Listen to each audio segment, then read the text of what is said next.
like there's no human that can be on 24/7 without getting fatigued. Now I've got some of the top cold weather gear that the guys used to go up Everest. Even though I was trying to get warm, the cold was still coming up through the trampoline and making me colder. So I went into sort of a hypothermic coma.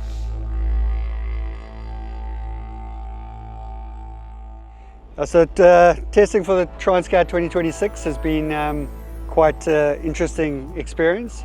Obviously last year we did a test run for the expedition. We actually ended up going out, and I ended up having to turn around and come back about 100 miles out, which is a pretty far way to go out and then have to turn around and come back. I had some challenging weather conditions, and I had some of my systems fail, like my AIS, which means that I won't get seen by the ships. So no one likes to be run over by a super tanker, so I decided that was quite a key aspect. And then I had some challenges with the water bladders where one of them leaked and drained about 20% of my entire water ballast for the entire journey, and one of the other ones actually got a hole in it. So water is one of those other key aspects in order to survive, and normally if that happens halfway through, you've got enough backup to be able to still get through the rest of it. But this was in the first sort of 36 hours, so that was also a critical aspect. And then also with the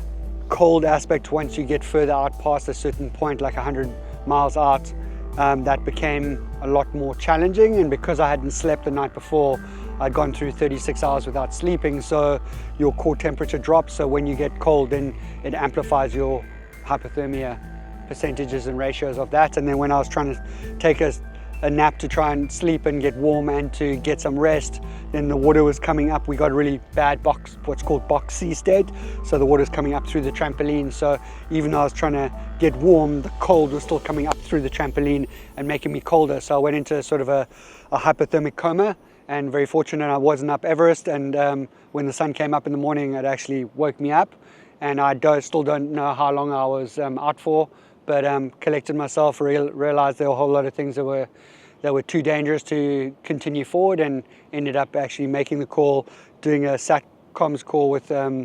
my forecaster and safety officer, and then ended up turning back and sailing another 36 hours back. So managed to recover myself and arrive alive back in San Diego, but live to tell the tale, and also to self-recover, which is a sign of a really good sailor, not having to get rescued, but learnt a lot. And I think that feedback was really valuable. So we took and digested the feedback that we got from 2025, and we made all the changes and upgrades to all the systems, the gear, cold weather gear. From now I've got some of the top cold weather gear that the guys used to go up Everest, and the guys that use fishing in the Bering Sea in the snow conditions.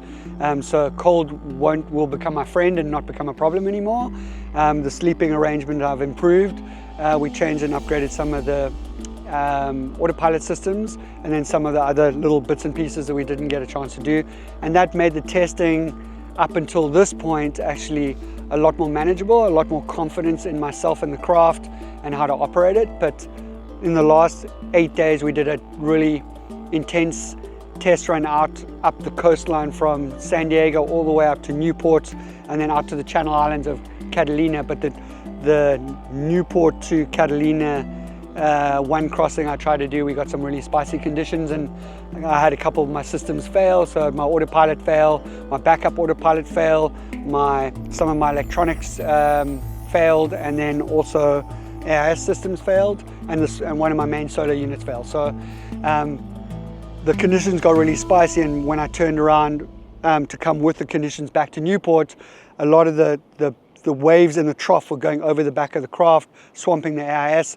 The autopilot systems, so that means that's probably going to happen in the environment that I'm going to be going out in, and except it's not just going to happen once or twice, it's going to happen over 3, 4, 5 days, because I'm going to get some of those scenarios, but for a really extended period of time. And because that was the first time we've got some really spicy conditions that we've been testing under, it made me realize that once the autopilot fails, besides the drogue system that I got, which is still relatively untested in that kind of environment, I'm having to hold the tiller pretty much the entire time, and you can't operate under that kind of environment, where in a super stressed environment where you have to be on the tiller without being able to take any rest, take down the sails, be able to get something to eat. There's no human that can be on 24/7 without getting fatigued for like a 5 to 7 day period, which is possibly what I was going to get through the day and through the night. So we've sort of realized that the likelihood is that it's actually too volatile and too much risk to be able to proceed forward doing this solo.